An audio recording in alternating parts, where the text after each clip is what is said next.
네, 오늘은 그 미혹의 분포라는 제목을 가지고 같이 말씀을 나누겠습니다. 지난번 동영상 미혹의 확률이라는 동영상이 있었죠. 거기서 마지막 7년 기간에 그리스도인들이 미혹을 받을 확률을 계산을 했습니다. 물론 그 계산이 정확한 건 아니고 저희가 그냥 요한계시록 보면서 추정을 해본 것이었죠. 미혹의 확률은 그때 99.99%가 된다 이렇게 계산이 나왔었어요. 물론 이것은 마지막 7년 기간 때의 것이고 아직은 마지막 7년 기간이 아니기 때문에 지금은 이것보다는 미혹의 확률이 다소 낮을 것이라고 추정됩니다. 그러나 마지막 때가 될수록 점점 더 미혹은 심해질 것을 우리가 알 수가 있습니다. 따라서 말씀으로 무장하여서 미혹을 멀리해야 되겠습니다. 예를 들어 내가 속한 교회 모임이 1,000명의 교인들이 있다면 확률적으로 그 중에 약 0.1명만이 미혹되지 않았을 것이다. 이렇게 우리가 확률적으로 이제 계산을 할 수가 있는데요. 또는 1만 명의 교인들이 있다면 확률적으로 그 중에 약 1명만이 미혹되지 않았을 거다. 미혹의 확률이 99.99%라면 그렇다는 얘기죠. 10만 명의 교인들이 있다면 확률적으로 그 중에 약 14명만이 미혹되지 않았을 거다. 이렇게 이제 수학적으로 계산이 됩니다. 물론 이것은 모든 미혹되지 않은 사람들이 세계에 균일하게 퍼져 있다고 가정할 때 그런 계산이 나온다 이런 얘기입니다. 그러나 미혹되지 않은 자들이나 미혹된 자들이 균일하게 분포되어 있지는 않을 거다라고 우리가 생각할 수 있죠. 성경은 말씀을 지키는 자들이 골고루 퍼져 있다고 말하지 않는 것 같습니다. 이런 부분들에 대해서 우리가 오늘 같이 나누려고 하는데요. 왜 성경은 말씀을 지키는 자들이 균일하게 일양 분포, 영어로 얘기하면 이게 uniform distribution이라고 얘기하지 않습니까? 그 일양 분포의 형태로 퍼져 있다고 말하지 않는 것인가 하는 문제를 우리가 오늘 같이 얘기를 하고요. 또 그것이 주님께서 우리에게 주신 생명과 어떤 관계가 있는 것인가 이런 것들을 오늘 좀 더 다루려고 이 메시지를 준비했습니다. 계시록에 보면 7교회가 나오지 않습니까? 계시록 2장 3장에는 7교회가 나옵니다. 그 7교회들의 이름은 에베소, 서머나, 버가모, 두아디라, 사데, 빌라델비아, 그리고 라오디게아 이렇게 7가지가 되는데요. 네, 여기 지도를 보시면 에베소, 서머나, 버가모, 두아디라, 사데, 빌라델비아, 라오디게아 이런 교회들이 그 에베소 교회가 그 해안가에 있는 좌측 맨 밑에 그 별표로 되어 있는 고기가 있지 않습니까? 근데 그 에베소 지방에서부터 시계 방향으로 이렇게 동그랗게 돌아가면서 7교회 지방이 있었던 것을 알 수가 있습니다. 그래서 오늘날의 그 터키 지역에 7교회가 위치해 있었다 하는 것을 알 수가 있고요. 네, 다시 그 7교회를 순서대로 이렇게 다시 도표로 그린 것이 있는데요. 여기 보시면 위에 세 교회는 에베소, 서머나, 버가모 교회가 있지 않습니까? 그런데 이 그 세 교회는 보통 사람들이 해석할 때 시대적으로 이미 사라진 그런 교회다. 이렇게 해석하는 분들이 있습니다. 또 그 다음에 나오는 네 가지 교회, 두아디라, 사데, 빌라델비아, 라오디게아 이 교회들은 그 이제 주님께서 재림하실 때까지 이 땅에 남아있는 그런 교회다 이렇게 해석하시는 분들이 있고, 특별히 예를 들어서 두아디라 같은 교회를 보시면 이것은 카톨릭 교회에 해당한다 이렇게 해석하시는 분들이 있습니다. 또는 그런 것과 관계없이 이건 전부 그냥 7교회는 터키의 그 7그 지방을 시계 순서대로 이렇게 말씀하신 것이기 때문에 시대와 관계없이 그 당시의 어떤 교회들의 모습을 주님께서 보시고 말씀하신 것이다 이런 시각도 있는데요. 이런 것들에 대해서 우리가 오늘 따지려고 하는 것이 아니고 이런 7교회에 주님께서 하신 말씀들을 약간 비교해 볼 때 그 중에서 우리가 오늘 그 얘기하려고 하는 미혹에서 벗어난 교회의 모습이 어떠해야 하는가 하는 것들을 우리가 같이 살펴보려고 오늘 메시지를 준비했습니다. 계시록의 7교회가 시대를 대표하는 교회들을 나타낸다고 하더라도 주님께서 말씀하신 것을 살펴볼 때 어떤 교회는 다른 교회보다 더 칭찬을 받은 것을 알 수가 있습니다. 7교회 중에 책망을 받지 않은 교회는 딱 2개가 나오는데요. 그것은 바로 서머나와 빌라델비아 교회뿐입니다. 모든 7교회들의 이기는 자에게 주님께서 상급을 주신다고 말씀은 하셨죠. 이 이기는 자는 말씀을 지키고 미혹을 받지 않은 자들일 것입니다. 주님께서 이기는 자에 대한 상급을 말씀하셨을 뿐 아니라 특히 한 교회는 교회 전체적으로 시험의 때를 면하게 해준다고 하셨습니다. 서머나 교회에게는 예를 들어서 주님께서는 시험을 받게 할 것이라고 말씀하셨습니다. 계시록 2장 10절에 보시면 네가 장차 받을 고난을 두려워 말라. 볼지어다 마귀가 장차 너희 가운데서 몇 사람을 옥에 던져 시험을 받게 하리니 너희가 10일 동안 환난을 받으리라. 네가 죽도록 충성하라. 그리하면 내가 생명의 면류관을 내게 주리라. 그래서 주님께서는 여기 보시면 그 서머나 교회에게는 주님께서 책망을 하시진 않으셨지만 시험은 받게 할 거라고 주님께서 말씀하셨던 것을 볼 수가 있고요. 그렇지만 빌라델비아 교회에게는 시험의 때를 면하게 해준다고 말씀하셨습니다. 계시록 3장 10절을 보시면 네가 나의 인내의 말씀을 지켰은즉 내가 또한 너를 지켜 시험의 때를 면하게 하리니 이는 장차 온 세상에 임하여 땅에 거하는 자들을 시험할 때라. 빌라델비아 교회는 다른 교회와 달리 미혹된 자들이 거의 없을 것임을 여기서 알 수가 있습니다. 미혹되지 않은 자가 한 교회에 많이 몰려있다 이런 말이죠. 다시 말해서 그 7교회 중에서 5교회는 책망을 받았습니다. 어떤 교회는 음행의 문제가 있었고, 어떤 교회는 우상숭배의 문제가 있었고, 어떤 교회는 잘못된 이론들의 문제가 있었고, 교리들의 문제가 있었고, 이런 것들이 있었는데 주님께서 그런 것들을 다 책망하셨죠. 그런데 이상하게도 빌라델비아 교회는 주님께서 책망하시지 않을 뿐만 아니라 또한 소위 우리가 얘기하는 집단적으로 휴거를 약속하신 그런 교회다라고 사람들이 본다는 거죠. 따라서 우리는 빌라델비아 교회가 어떻게 해서 주님의 칭찬을 받았는지를 살펴봄으로써 우리가 어떻게 이 말세의 신앙생활을 해나가야 되는가 하는 것들을 알 수 있는 그런 교훈을 얻을 수 있다, 이런 말씀이 되겠습니다. 그래서 제가 이제 대충 추정을 해보면 여기 그래프는 미혹받지 않을 확률을 각 7교회에 대해서 한번 따져봤습니다. 물론 이건 추정치니까, 그리고 대략 한 것이니까 어느 것이 다른 것보다 상대적으로 높다 또는 낮다 이런 것들을 이제 비교하는 약간의 자료로 쓸 수 있겠죠. 보시면 예를 들어서 버가모, 두아디라, 사대 이런 것들은 그 교회가 미혹받지 않을 확률은 적을 것입니다. 왜냐하면 주님께서 거기에 대해서 책망하신 부분들이 있기 때문이죠. 근데 특별히 라오디게아 교회 같은 경우는 주님께서 책망을 많이 하신 것 같아요. 제가 볼 때는 주님께서 그냥 너희가 눈이 멀었다 이렇게 말씀하시고 여러 가지 것들을 책망하셨기 때문에 라오디게아 교회는 특별히 더 미혹받지 않을 확률이 작다. 상당히 미혹 가운데 많이 있었다. 이렇게 저는 보고 있고요. 에베소 교회 같은 경우는 첫사랑을 잃어버렸지만은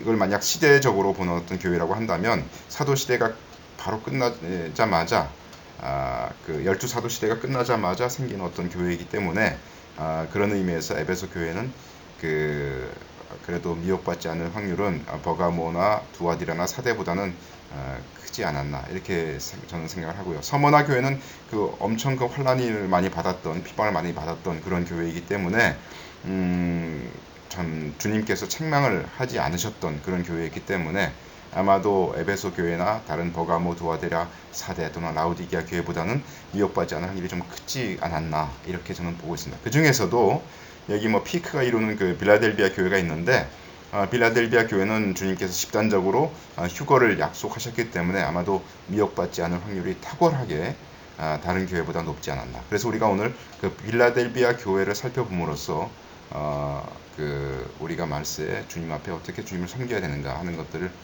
받을 수 있는 교훈이 거기서 추출해낼 수 있다. 이렇게 저는 생각을 합니다. 빌라델비아 교회에 대해서 주님께서 말씀하시기를 계시록 3장 빌라델비아 교회의 사자에게 편지하기를 거룩하고 진실하사 다윗의 열쇠를 가지시니 곧 열면 닫을 사람이 없고 닫으면 열 사람이 없는 그이가 가라사대. 이 보시면 빌라델비아라고 하는 이 말은 필로스라는 말하고 아델포스라는 그 말로부터 온 것으로 필로스는 사랑이라는 뜻이죠. 그리고 아델포스는 이게 형제라는 뜻이니까 형제 사랑, 곧 brotherly love라는 그런 의미입니다. 그래서 형제를 사랑한다 이런 뜻으로 빌라델비아 교회가 있었다는 것을 알 수가 있고요. 주님께서 여기 7가지 교회에 대해서 이렇게 여러 가지 말씀을 하시는 것을 우리가 분석해서 보면 사실 교회의 이름과 주님께서 말씀하시는 책망이나 또는 축복이나 이런 것들이 상당히 연관이 되는 것을 알 수 있기 때문에 우리가 빌라델비아 교회는 형제들 간에 사랑이 풍성했다. 그런 교회의 특징을 이루고 있다 하는 것을 우리가 알 수가 있는 것이죠. 형제됨에 관해서 주님께서 그 말씀하신 걸 보시면 마태복음 28장에 보시면 여기는 벌써 그 예수님께서 죽으신 후에 부활하신 이 장면이죠. 이에 예수께서 가라사대 때 무서워 말라 가서 내 형제들에게 갈릴리로 가라 하라 거기서 나를 보리라 하시니라. 또 히브리서에 보시면 거룩하게 하시는 자 그리스도 거룩하게 하시는 자와 거룩하게 함을 입은 자들 이 자들은 그리스도인들이죠. 그리스도와 그리스도인들이 다 하나님으로부터 난지라. 그러므로 주님께서 우리를 형제라고 부르시기를 부끄러워 아니하셨다. 이런 말씀이 있습니다. 형제는 영적인 의미의 형제로서 그리스도를 믿음으로 이루어지는 가족관계를 의미하는 것이죠. 예수님은 하나님을 아버지라 부르는 모든 그리스도인들과 형제 관계를 이루며 가족 중에서 맏아들이 되셨다. 이렇게 주석에 나와 있습니다.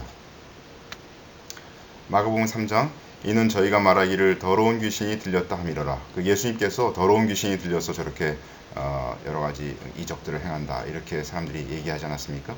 때 예수의 모친과 동생들이 와서 밖에 서서 사람들을 보내어 예수를 부르니 무리가 예수를 둘러 앉았다가 여짜오되 보소서 당신의 모친과 동생들과 누이들이 밖에서 찾나이다. 대답하시되 누가 내 모친이며 동생들이냐 하시고 둘러 앉은 자들을 둘러보시며 가라사대 내 모친과 내 동생들을 보라. 누구든지 하나님의 뜻대로 하는 자는 내 형제요 자매요 모친이니라. 여기서 얘기하는 형제라고 하는 것이 바로 아델포스, 빌라델비아 교회의 그 이름에 나와 있는 아델포스입니다. 다시 주님께서 계시록에서 빌라델비아 교회에게 하신 말씀을 보시면 빌라델비아 교회의 사자에게 편지하기를 거룩하고 진실하사 다윗의 열쇠를 가지시니 곧 열면 닫을 사람이 없고 닫으면 열 사람이 없는 그이가 가라사대 이렇게 말씀하시는데 본문에서 다윗의 열쇠라고 하는 것은 다윗의 집, 즉 하나님 나라의 문을 열 수 있는 열쇠로서 하나님 나라의 특성인 영생의 수요권을 시사한다라고 이제 주석에 나와 있고요. 그리스도께서는 하나님 나라를 다스리고 관리하는 열쇠를 소유하여 하나님 나라에 들어갈 자와 들어갈 수 없는 자를 결정하신다. 주님께서 이 구원을 받을 자와 받지 못할 자를 결정하시는 것을 이제 말하는 것이다. 이렇게 주석에도 나와 있고요. 당시 빌라델비아에 많이 거주하였던 유대인들은 오직 자신들만이 다윗의 나라를 유업으로 물려받았다고 주장하였다. 그러한 상황 속에 살던 빌라델비아 교인들에게 그리스도께서 자신을 다윗의 열쇠를 가지니 라고 계시한 것은 유대인들이 주장하는 선민의식에 대한 반론이며 그리스도 자신이 천국의 주권을 가진 메시아이심을 강조하므로 빌라델비아 교인들을 위로하신 것이다. 다시 말하여 주님을 믿은 자들은 그의 출신이나 혈통, 배경에 관계없이 다 같이 형제임을 말하는 그런 뜻으로 주님께서 다윗의 열쇠를 가졌다. 이렇게 표현하셨다고 이제 주석에 되어 있습니다. 형제됨에 대해서 다시 계속 살펴보시면 갈라디아 3장에 보시면 너희는 유대인이나 헬라인이나 종이나 자주자나 남자나 여자 없이 다 그리스도 예수 안에서 하나이니라. 그 당시 그 1세기 때 돌아가서 잠깐 생각을 해보시면요. 그들이 이제 모였을 때 성천하지 않았습니까?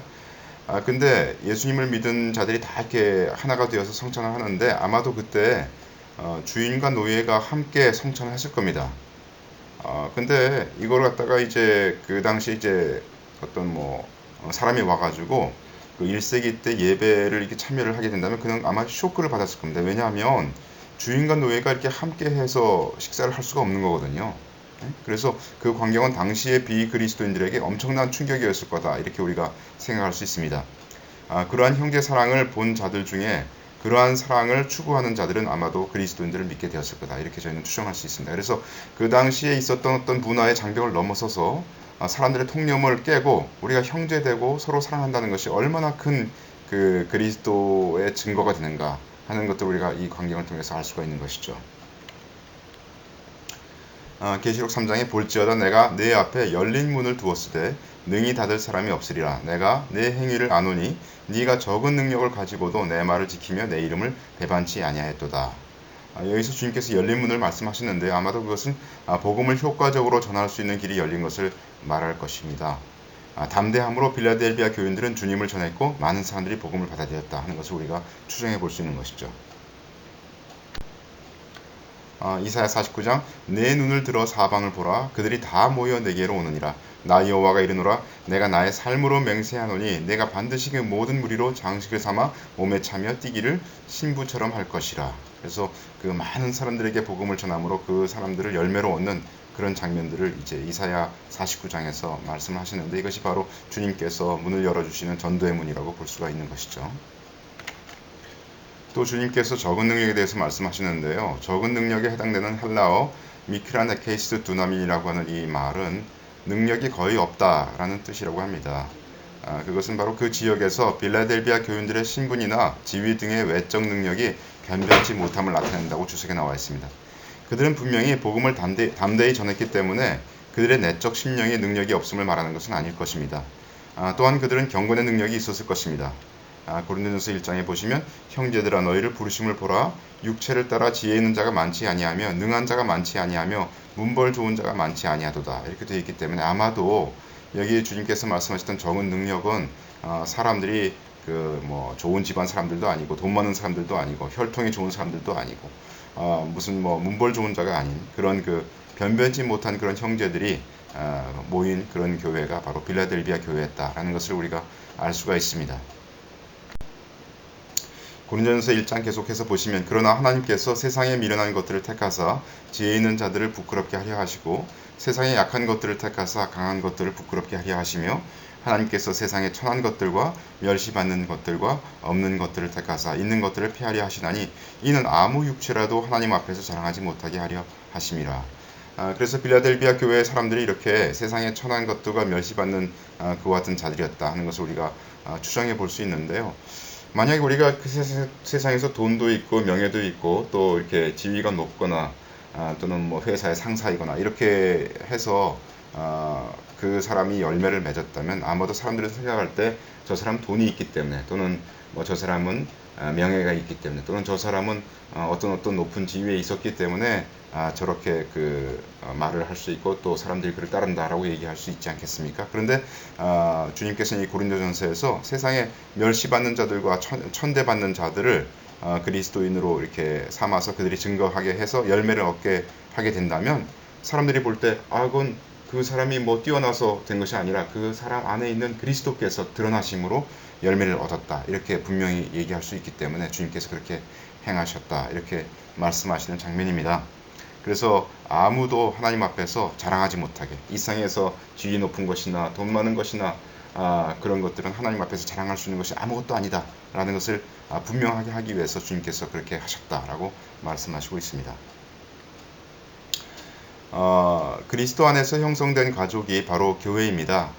그리고 이 형제 관계는 이론적인 것이 아닌 매우 실질적인 관계였음을 우리가 볼 수가 있는 것이죠. 디모데전서 6장에 보시면 믿는 상전이 있는 자들은 그 상전을 형제라고 경히 여기지 말고 업신 여기지 말고 더 잘 섬기게 하라. 이는 유익을 받는 자들이 믿는 자요 사랑을 받는 자임이니라. 너는 이것들을 가르치고 권하라.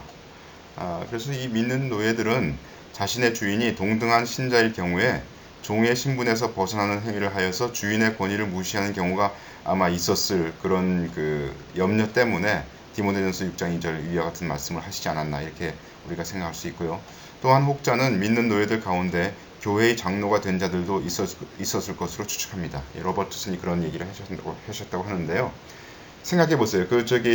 어떤 이제 사람이 믿었어요. 근데 그 사람이 주인이었습니다. 그런데 가서 교회 모임에 참여해 보니까 자기의 종이 거기에 교회 장로다 이런 얘기죠. 그렇게 되면 세상적으로 굉장히 이상한 그런 꼴이 되지 않습니까? 그러나 신약 성경에서는 어떤 노예가 교회 장로가 됐을 경우도 있을 것이고 그때 그는 분명히 그리스도의 교회의 몸된 교회의 장로의 신분으로서 여러 교회들을 그 교회의 문제들을 치리했을 것이다. 우리가 이렇게 생각할 수 있겠습니다. 지금 우리가 가진 눈으로 보면 어쩌면 많은 자들이 지위가 낮고 또한 노예였을 수 있는 가운데 자유자이면서 상전인 자는 교회 모임에 참여하기가 더 어려웠을 수도 있었을 것입니다. 그러나 그런 가운데서도 그들은 형제애를 발휘했으며 주님은 그러한 형제애를 칭찬하셨다. 이것이 바로 빌라델비아 교회의 상황이라는 것이죠. 디모데후서 4장 너는 말씀을 전파하라. 때를 얻든지 못 얻든지 항상 힘쓰라. 범사의 오래 참음과 가르침으로 형책하며 경계하며 권하라. 예를 들어서 종이 교회의 장로일 때 상전이 그리스도 안에서 형제인데 그가 잘못을 범했다면 어떻게 했겠습니까? 위의 말씀대로 경책하여야 할 것인데 그 얼마나 담대함이 필요하며 얼마나 주님을 의지하였겠습니까? 라고 우리가 이제 생각할 수 있는 거죠. 그런 상황은 얼마나 형제들이 주님의 권위에게 복종했는지를 곧바로 말해주고 있는 것입니다. 오늘날 어떤 자가 단지 세상에서의 권세가 있다고 하여 영적 성숙함이 없는데도 불구하고 교회의 장로로 위임받는 사태는 성경에서는 볼 수 없는 그런 사태입니다. 그러한 세상적 기준이 교회 안으로 들어올 때 형제 관계가 깨어짐을 볼 수가 있는 것이고요. 그러한 자에게 사람들이 주님의 말씀으로 권면하기 어렵게 되기 때문에 교회의 진리가 손실됨을 볼 수가 있는 것입니다. 디모데전서 4장 네가 이것을 명하고 가르치라. 누구든지 내 연수함을 업신여기지 못하게 하고 오직 말과 행실과 사랑과 믿음과 정절에 대하여 믿는 자에게 본이 되어라. 바울 사도는 그리스도의 사역자가 연륜과 경륜 때문에 업신여김을 받는 것을 원치 않았습니다. 따라서 바울은 디모데가 가지고 있는 상대적인 연수함을 행동의 진지함으로 보충할 것을 권고하고 있습니다. 그리스도의 사역자로서의 권위는 외부적인 치장이나 장식 그리고 연령으로부터 오는 것이 아니고 진정한 가르침과 거룩한 생활에서 오는 것이다 라고 주석에 나와 있습니다. 다시 말해서 이 장면은 디모데가 나이가 연소함에도 불구하고 그가 교회에서 그 말씀 가운데서 행하면서 말씀 가운데서 떨어져 나간 것 같은 자들에게 명하고 가르치는 그런 권위를 행사했다는 것을 알 수가 있습니다. 따라서 그 교회는 정말 그 당시에 그 주님의 말씀의 권위로 경책하고 경계하고 권하는 이와 같은 그 일을 계속 했던 것을 알 수 있고 그것은 나이에 관계없이 행했던 것을 알 수가 있는 것이죠. 또 보시면 그 사도와 사도지간에도 권면하고 경책하는 그런 일들이 있었던 것을 알 수가 있는데요. 갈라디아서 2장에 보시면 게바가 안디옥에 이르렀을 때 게바는 베드로죠. 책망할 일이 있기로 내가 저를 면책하노라. 여기서 말하는 내는 바로 그 사도 바울인 것을 알 수가 있습니다. 야고보에게서 온 어떤 이들이 이르기 전에 게바가 이방인과 함께 먹다가 저희가 오매 그가 할례자들을 두려워하여 떠나 물러가매 남은 유대인들도 저와 같이 외식함으로 바나바도 저희의 외식에 유혹되었느니라. 여기 사도 바울이 사도 베드로를 책망하는 장면입니다. 이것 또한 주님의 말씀의 권위에 복종함을 말하는 좋은 예죠. 따라서 그 당시에 그 사람들은 어떠한 사회적인 신분에도 불구하고 그가 높거나 낮거나 아무 상관없이 또는 부귀 영화나 또는 명예나 어떤 거에 상관없이 주님의 말씀의 권위에 의해서 어떤 자가 잘못된 것이 있으면 그를 돌이키기 위해서 사랑 가운데서 권면하고 책망했던 것을 알 수가 있는 것입니다. 여기 우리가 예를 들은 걸 보시면 이제 상전과 노예지간을 예를 들었고요. 또 젊은 디모데에 관해서 나이에 관계없이 그가 참 주님의 말씀의 권위로 사람들을 권면했다 하는 것을 우리가 읽었고요. 또 사도 바울과 사도 베드로 사이에 바울이 베드로를 책망했던 그런 장면을 우리가 읽었습니다. 따라서 우리가 알 수 있는 것은 뭐냐면 진정한 사랑은 진리를 따르는 가운데 나오는 것임을 우리가 볼 수 있는 것이고요. 또 진리와 사랑은 떨어질 수 없는 관계에 있는 것을 알 수가 있습니다. 우리가 만약 사랑한다면 잘못된 것이 있을 때 주님의 말씀으로 책망하는 것이 당연하지 않겠습니까? 우리가 우리 자녀들을 키울 때 그가 잘못되어 나가는 것을 보고 책망하는 것이 없다면 우리는 진정으로 부모의 역할을 제대로 하지 못하는 자일 것입니다. 우리가 자녀를 사랑하기 때문에 그를 책망하는 것처럼 우리가 형제를 사랑한다면 잘못된 것에 대해서 우리가 말씀으로 권면하여야 되겠습니다. 계시록 3장 무릇 내가 사랑하는 자를 책망하여 징계하노니 그러므로 네가 열심을 내라 회개하라. 주님께서도 이와 같이 우리를 사랑하시기 때문에 책망하시고 징계하신다라고 말씀을 하셨습니다. 만약 잘못된 것이 있는 것을 보고서도 책망하지 아니한다면 그것은 사실은 사랑하는 것은 아니죠. 빌라델비아 교회는 주님의 책망을 받지 않았습니다. 그러나 그것은 빌라델비아 교회의 형제들이 모두 완전했다는 뜻은 아니죠. 빌라델비아 형제들은 잘못이 드러났을 때 그것에 대해 권면하고 책망하는 삶을 살았다는 것을 의미합니다. 또한 그들은 그러한 권면과 책망을 받고 고침을 받았기에 주님으로부터 책망을 받지 않았다는 것을 말하는 것이죠. 다시 말해서 주님이 그 7교회 가운데 서머나 교회와 빌라델비아 교회를 책망하지 않으셨는데 그것은 그 형제들이 완전했기 때문이 아니라 그들은 주님이 책망하시기 이전에 형제들이 서로 책망했다. 그런 뜻이라는 거죠.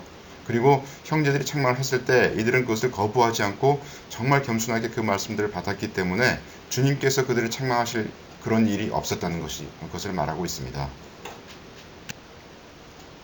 요한일서 1장 저가 빛 가운데 계신 것 같이 우리도 빛 가운데 행하면 우리가 서로 사귐이 있고 그 아들 예수의 피가 우리를 모든 죄에서 깨끗하게 하실 것이요.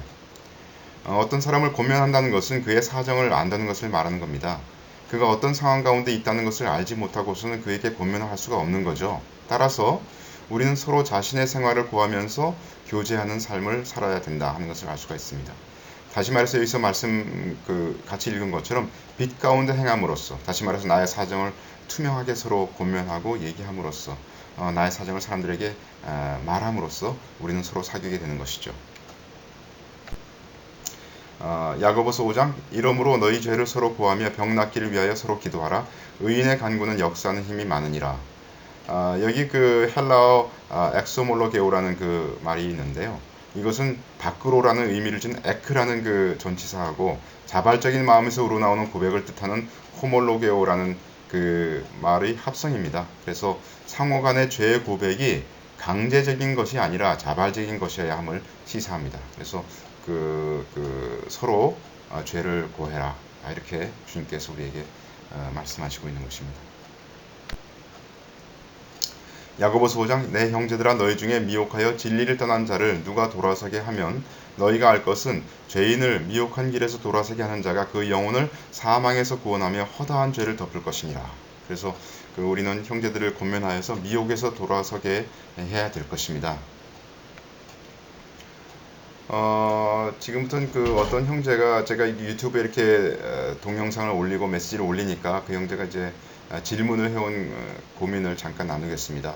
이와 같은 종류의 고민들이 여러분들이 보내왔는데 그냥 그 중에 한 개를 제가 골라서 이 형제님의 그 허락을 받아서 여기에 잠깐 얘기를 하고자 합니다. 저는 몇 년째 제가 하는 이 일이나 이러한 행동이 하나님의 일, 하나님의 뜻에 맞는가 아니면 사람의 일인가에 대한 끝없는 생각으로 인해 깊은 방황의 시간을 지내고 있습니다.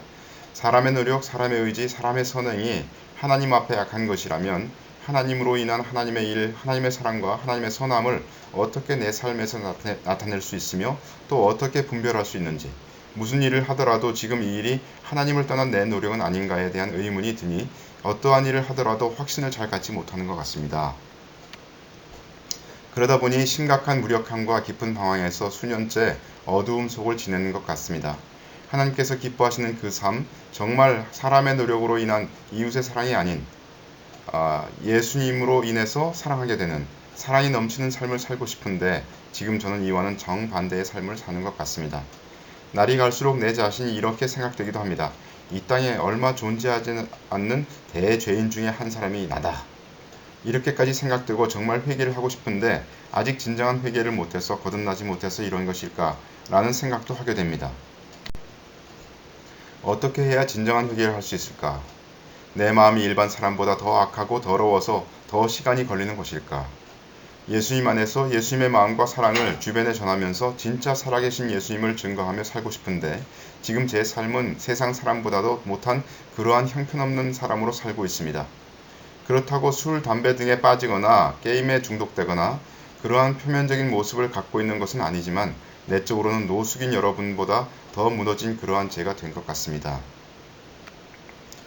하나님을 의지하는 삶, 예수님을 나의 삶의 주인으로 정말 모시는 삶을 살고 싶은데 구체적으로 정확히 어떻게 이와 같은 삶을 살 수 있으며 어떻게 알 수 있는지, 어떻게 내 뜻과 하나님의 뜻을 정말 분별할 수 있는지 성경 말씀을 거의 매일 보고 읽고 듣고 있습니다.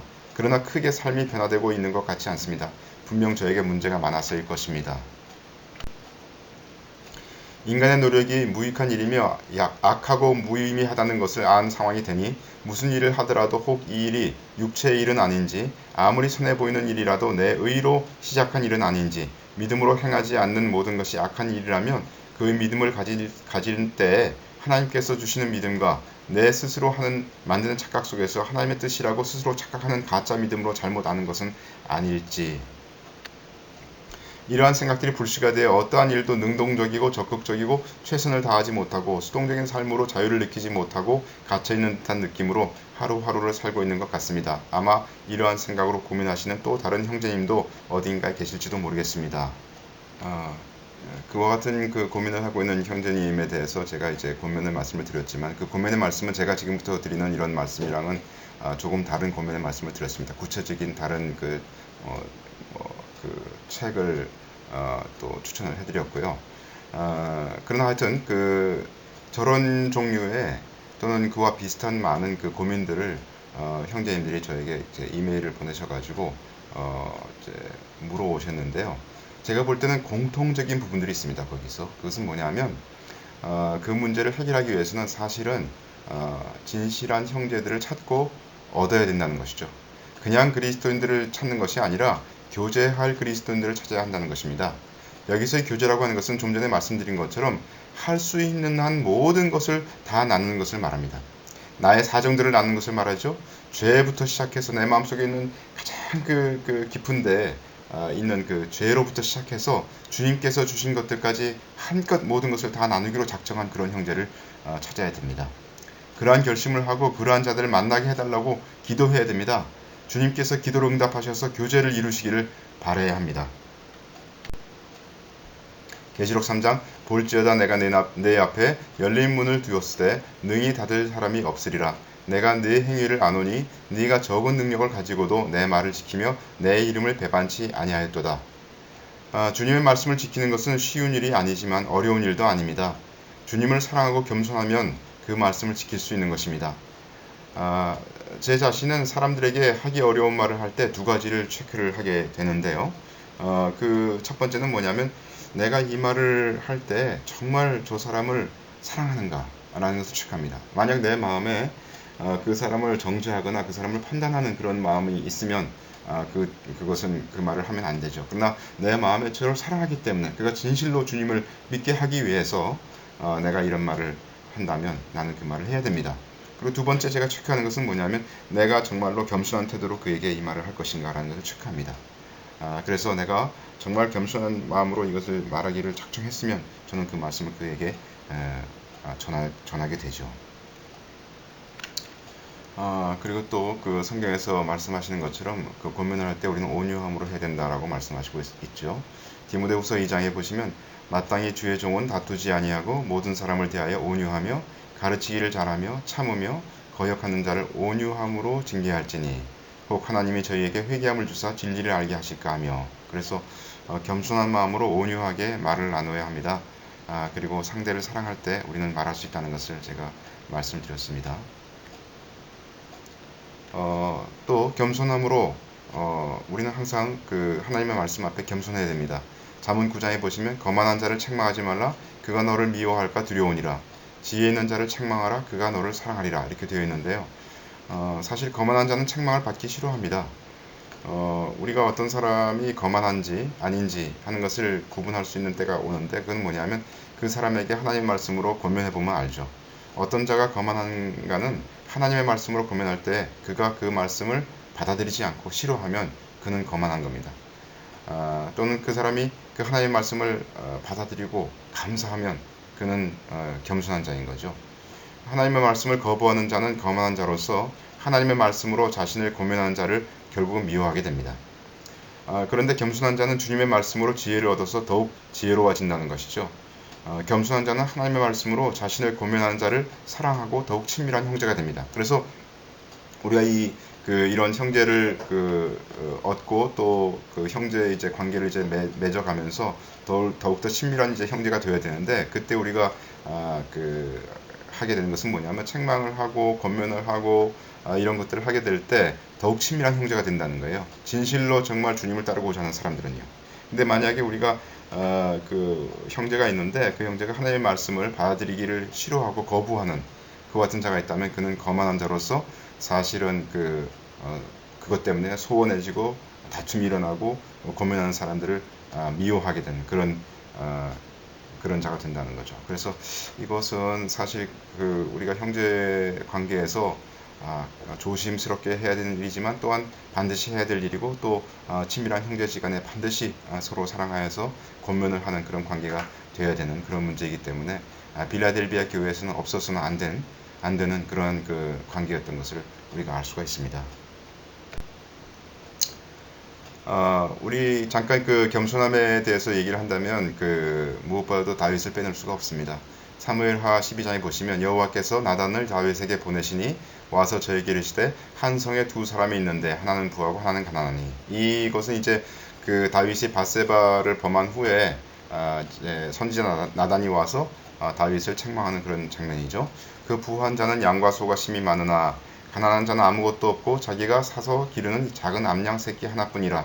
그 암양 새끼는 저와 저희 자식과 함께 있어 자라며 저희 먹는 것을 먹으며 저희 잔에서 마시며 저희 품에 누움으로 저에게는 딸처럼 되었거늘 어떤 행인이 그 부자에게 오매 부자가 자기의 양과 소를 아껴서 자기에게 온 행인을 위하여 잡지 아니하고 가난한 사람의 양 새끼를 빼앗아다가 자기에게 온 사람을 위하여 잡았나이다. 다윗이 그 사람을 크게 노하여 나단에게 이르되 여호와의 사심을 가리켜 맹세하노니 이 일을 행한 사람은 마땅히 죽을 자라. 저가 불쌍히 여기지 않고 이 일을 행하였으니 그 양 새끼를 4배나 갚아 주어야 하리라. 나단이 다윗에게 이르되 당신이 그 사람이라. 이스라엘의 하나님 여호와께서 이처럼 이르시기를 내가 너로 이스라엘의 왕을 삼기 위하여 내게 기름을 붓고 너를 사울의 손에서 구원하고 내 주인의 집을 내게 주고 내 주인의 처들을 내 품에 두고 이스라엘과 유다 족속을 내게 맡겼느니라. 만일 그것이 부족하였을 것 같으면 내가 내게 이것저것을 더 주었으리. 그러한데 어찌하여 네가 여호와의 말씀을 업신여기고 나보기에 악을 행하였느뇨. 네가 칼로 햇사람 우리아를 죽이되 암몬 자손의 칼로 죽이고 그 철을 빼앗아 내 철을 삼았도다.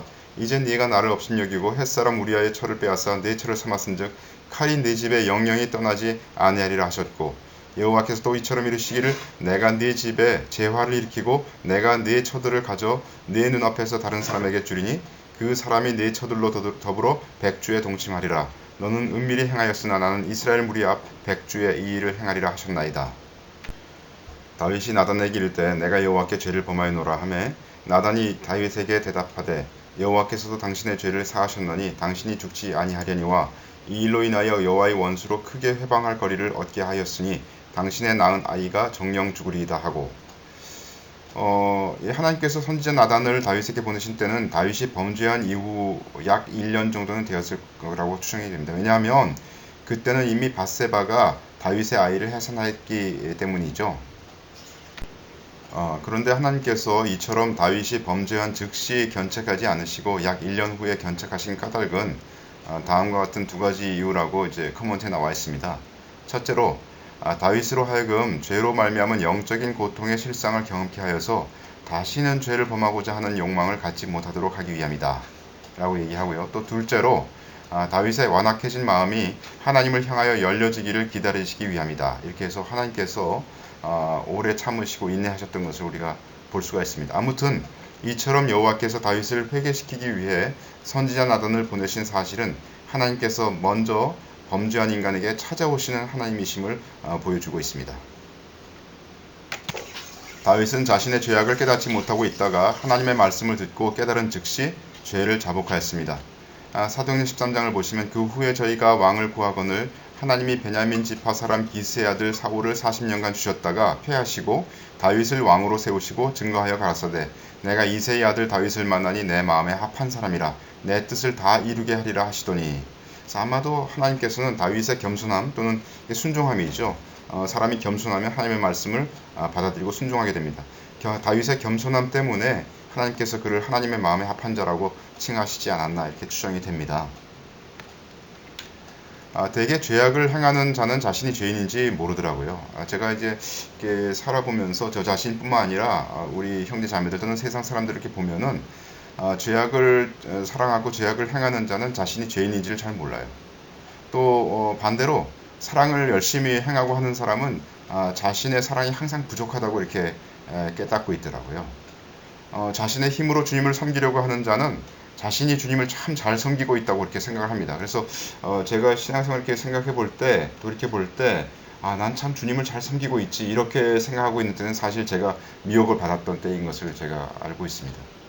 그래서 우리 마음속에 정말로 내가 참 제대로 주님을 잘 섬기고 있구나 하는 그런 생각이 있지 않기를 바랍니다. 항상 우리는 부족하고 내가 무엇인가 고쳐야 될 점이 무엇인가 하고 경계하고 있는 그런 상태가 되어 있어야 제가 그래도 참 미혹에서 벗어날 수 있는 확률이 좀 크다 이렇게 생각하고 있습니다. 주님을 진실로 따르려고 하는 자는 자신이 무익한 종이라고 고백을 하고 있습니다. 주님께서 그렇게 누가복음에서 말씀하시지 않았습니까? 마땅히 우리는 주님을 다 섬긴 후에 자신은 무익한 종이라고 고백해야 되겠습니다. 어떤 사람이 어떤 고백을 하는가를 볼 때 그가 어떤 마음으로 주님을 섬기려고 하는지를 우리가 알 수 있다는 것이죠. 사람이 친구를 위하여 자기 목숨을 버리면 이에서 더 큰 사랑이 없나니 너희가 나의 명하는 대로 행하면 곧 나의 친구다. 주님께서 요한복음 15장에서 우리들에게 말씀하신 것이죠. 여기서 말하는 친구가 바로 필로스입니다. 15절 이제부터는 너희를 종이라 하지 아니하리니 종은 주인의 하는 것을 알지 못함이라. 너희를 친구 필로스라고 하였노니 내가 내 아버지께 들은 것을 다 너희에게 알게 하였음이니라. 주님께서는 우리에게 그분의 하시는 일을 알리신다는 뜻에서 우리를 친구라고 하셨습니다.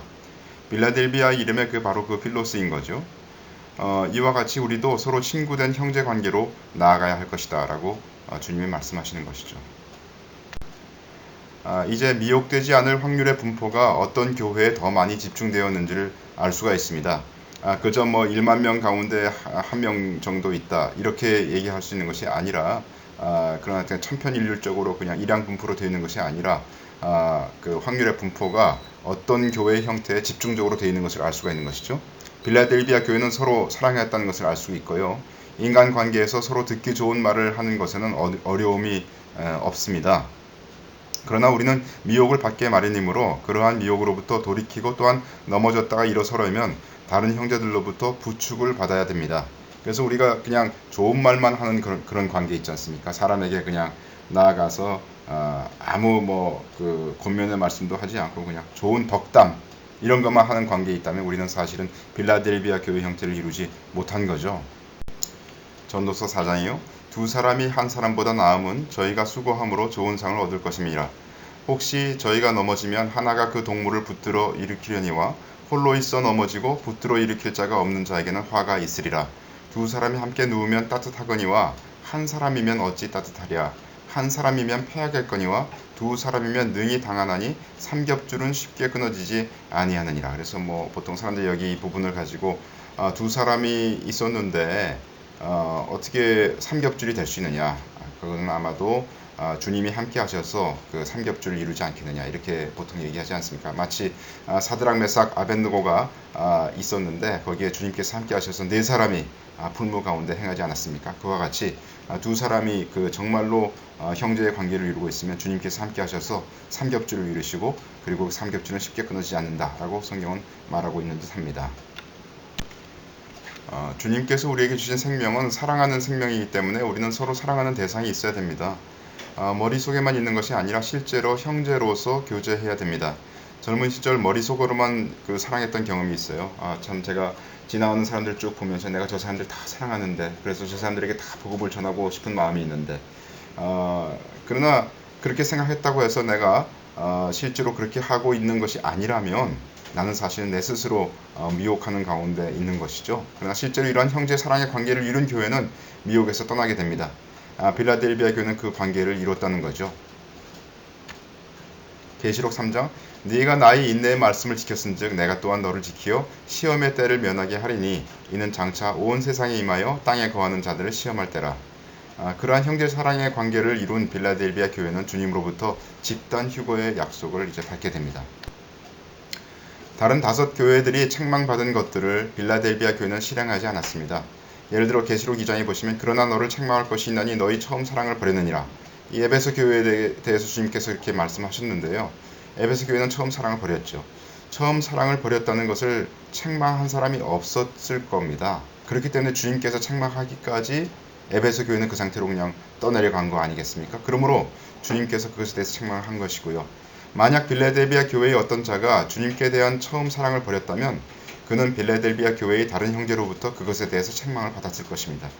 이해가 가십니까? 그래서 그 빌라델비아 교회는 형제들이 떠내려가는 것을 그냥 가만히 두고 있지 않았다는 겁니다. 주님의 말씀으로 권면하고 그것으로 책망을 했다는 거죠. 그래서 주님께서 빌라델비아 교회를 책망할 필요가 없었다는 겁니다. 버가모 교회는 발람과 니골라당의 교훈을 지키는 자들이 있었습니다. 그러나 빌라델비아 교회는 그러한 교훈을 받아들이지 않았습니다. 만약 어떤 빌라델비아 형제가 그러한 발람의 교훈을 받아들였다면 그것에 관하여 다른 빌라델비아 형제가 그 형제를 책망하였을 것입니다. 계시록 2장 20절 그러나 내게 책망할 일이 있노라. 자칭 선지자라 하는 여자 이세벨을 내가 용납함이니 그가 내 종들을 가르쳐 꿰어 행음하게 하고 우상의 제물을 먹게 하는도다. 두아디라 교회는 자칭 선지자 여자 이세벨을 받아들였죠. 만약 빌라델비아 교회에 이러한 거짓 선지자가 있었다면 그들은 그를 용납하지 않았을 것입니다. 다른 형제가 그것을 책망했기 때문이죠. 계시록 3장 사대교회의 사제에게 편지하기를 하나님의 일곱 영과 일곱 별을 가진 이가 가라사대 내가 네 행위를 아노니 네가 살았다 하는 이름은 가졌으나 죽은 자로다. 이 사대교회는 살았다고 하지만 죽은 것과 같다고 하셨는데요. 과거의 명성만 주장한 채 현재는 생명을 상실한 모습을 말하고 있습니다. 실제로 사대교회는 일곱 교회 중에 이단의 특별한 위협이나 외부의 핍박이 가장 적은 지역임에도 불구하고 이교적 문화나 주변 환경과 타협함으로 생명을 잃어버린 그런 케이스라고 우리가 생각할 수 있겠습니다. 사대교회가 외적인 형식과 모습은 갖추었으나 신령한 모습은 상실했음을 강하게 부각시키고 있습니다. 만약에 빌라델비아 교회에 그러한 외적인 형식과 모습만 갖추고 경건의 능력을 부인하는 자가 있었다면 그러한 자에게서 빌라델비아 교인들은 돌아섰을 것입니다. 디모데후서 3장에 경건의 모양은 있으나 경건의 능력은 부인하는 자니 이 같은 자들에게서 네가 돌아서라 하고 말씀하시고 있기 때문이죠. 계시록 3장 17절 네가 말하기를 나는 부자라 부요하여 부족한 것이 없다 하나 내 곤고한 것과 가련한 것과 가난한 것과 눈먼 것과 벌거벗은 것을 알지 못하도다. 이건 라오디게아 교회의 모습이죠. 라오디게아 교회는 영적으로 그리스도를 너무도 모르고 있는 상태였습니다. 이러한 상태가 빌라델비아 교회에 있었다면 빌라델비아 교회는 그러한 상태를 책망하고 회개케 했을 것입니다. 예레미야서 6장에 보시면 그들이란 말은 선지자로부터 제사장을 얘기합니다. 그들이 내 백성의 딸의 상처를 조금 고쳐주고 말하기를 화평이라 화평이라 하나 거기에는 화평이 없도다. 이 킹제임스 역을 이제 말씀을 드렸는데요. 이 죄라는 염증을 도려낼 때는 과감히 분명히 도려내야 됩니다. 염증을 도려내는 것이 아프다고 하여서 조금만 도려내면 오히려 더욱 퍼지고 고통스럽게 되는 거죠. 예를 들어 오늘날 그 심리학이 들어와서 교회에서 사람들에게 얘기하기를 너가 이렇게 상태가 된 것은 너 죄 때문이 아니고 그런 것은 없는 것이고 너 부모가 잘못됐어. 네 환경이 잘못됐어. 또는 네가 어릴 때 이렇게 컸기 때문에 네가 이 모양이 된 것이다. 그러니까 너의 마음의 상처를 네가 그런 것들을 이제 변화시킴으로 고쳐봐라. 이런 얘기들이 오지 않습니까? 그것은 사실은 성경과 맞지 않는 얘기입니다. 성경은 분명히 죄라는 것은 뿌리 깊은 것이기 때문에 그것에 대해서 분명하게 드러낼 것을 얘기하고 있습니다. 잠언 17장 한마디로 총명한 자를 경계하는 것이 매 100개로 미련한 자를 때리는 것보다 더욱 깊이 박이느니라. 이렇게 해서 참으로 훌륭한 의사는 분명히 치료할 것을 성경은 말씀하고 있습니다. 우리 대부분은 자신의 문제를 볼 수 없기에 우리는 주님을 필요로 하죠. 또한 주님의 말씀으로 우리에게 권면하는 형제가 필요합니다. 분명한 치료를 받고자 한다면 우리는 반드시 의원 앞에 우리의 문제를 내놓아야 합니다. 우리가 우리의 문제를 주님 앞에 내어놓지만 그럼에도 불구하고 우리의 모습을 제대로 보지 못하는 경우가 실제로는 많습니다. 그때 형제들은 우리의 모습을 보고 말해줄 수 있는 거죠. 내가 내 모습을 알지 못하기 때문에 다른이 곧 형제들이 우리의 모습을 보고 말해줄 수 있다는 겁니다. 그래서 우리 형제들이 우리에게 서로 거울이 되는 그런 관계가 되는 것이죠. 우리의 문제를 내놓을 뿐 아니라 또한 그 문제를 가지고 우리에게 권면할 수 있는 형제를 얻는 것은 굉장한 축복입니다. 제가 어느 날 어떤 그 학생을 한 명 만났는데 그 학생이 대학교 졸업반이었어요. 근데 그 학생이 그 남학생이었는데요. 그 학생이 계를 하고 있더라고요. 그래서 제가 그에게 물어봤어요. 계를 남학생이 한다는 게 저희 세대에서는 잘 이해가 가지 않았기 때문에 물어봤더니 그 학생이 처음엔 대답을 안 하다가 나중에 그런 얘기를 하더라고요. 제가 결혼을 하고 또는 뭐 제가 그 아버지가 돌아가시고 이러면 그때 그 아무도 안 와주면 너무 참 두렵지 않습니까? 그래서 제가 그게 너무 두려워서 계를 해서 어떻게 계 관계에 있는 사람들이라도 제 모임에 그 어떤 집안에 일이 있을 때 오도록 하기 위해서 계를 한다고 얘기하더라고요. 참 우리 그리스도인에게는 그와 같은 어떤 조직을 통해서 사람들을 얻는 것이 아니라 주님의 말씀을 통해서 우리가 서로 관계를 형성해 나가고 주님의 사랑으로 형성해 나가는 교회가 있는데 그러한 교회 정말로 그 빌라델비아 같은 그런 교회를 이룸으로써 우리가 정말 주님으로부터 위로받고 주님의 약속을 받는 그런 관계가 되어야 되겠습니다. 빌라델비아 교회는 주님의 책망을 듣지 않았습니다. 주님의 책망을 듣지 않았다는 것은 다른 말로 말하여 책망받을 일이 일어났을 때 형제들이 주님을 대신하여 권면하고 책망하였다는 것을 말하고 있습니다. 또한 빌라델비아 교회는 집단 휴거의 약속의 축복을 받았습니다. 그것은 빌라델비아 교회 형제들이 다른 형제들의 권면과 책망을 마음 깊숙이 받아들이고 돌이켰음을 말하고 있습니다. 그들이 만약 돌이키지 않았다면 주님께서 휴거의 약속을 주지 못하고 아마 빌라델비아 교회를 책망하셨겠죠. 그런데 빌라델비아 교회를 주님께서 책망하지 않았다는 것은 무엇을 말하고 있느냐 하면 형제들이 서로 권면하고 책망했을 때 다른 형제들이 그것을 받고 돌이켰다는 것을 얘기하고 있다는 것입니다. 계시록 2장 네가 여기서 말하는 것은 버가모 교회에게 주님께서 말씀하시고 있는 것이죠. 네가 어디 사는 것을 내가 아노니 거기는 사단의 위가 있는데라. 네가 내 이름을 굳게 잡아서 내 충성된 증인 안디바가 너희 가운데 곧 사단에 거하는 곳에서 죽임을 당할 때에도 나를 믿는 믿음을 저버리지 아니하였도다. 계시록 3장에서는 그러나 사대에 그 옷을 더럽히지 아니한 자 몇 명이 내게 있어 흰 옷을 입고 나와 함께 다니리니 그들은 합당한 자인 연고라. 이렇게 주님께서 말씀하시는데요. 여기 보면 버가모 교회의 안디바나 또는 사대 교회의 흰옷 입은 자들이 있는데 그런 자들같이 되는 것은 매우 어려운 일입니다. 사실 버가모 교회나 사대 교회에서는 대부분의 사람들이 미혹되고 몇몇 안 되는 사람들만이 주님을 따르는 그런 형편이었죠. 그렇기 때문에 아마도 안디바나 사대의 그 흰옷 입은 자들은 5달란트 받은 자들일지도 모릅니다. 아마 그 어떤 능력이 출중해서 주님 앞에 받은 것이 너무나 커서 그렇게 주님 앞에 충성스럽게 지내고 있는 자인지도 몰라요. 그러나 빌라델비아 교회 형제들은 1달란트 받은 자라도 귀한 휴거의 약속을 받았습니다. 1달란트 받은 자가 주님의 귀한 약속을 받고 열매를 얻기 위해서는 빌라델비아 곧 형제 사랑의 관계를 이루어야 한다 하는 것이 오늘의 결론입니다. 정말 그 주님을 진실로 따르는 한 사람 한 사람을 여러분들이 얻어서 정말 주님 앞에서 이 귀한 축복의 약속을 받으시기를 바랍니다.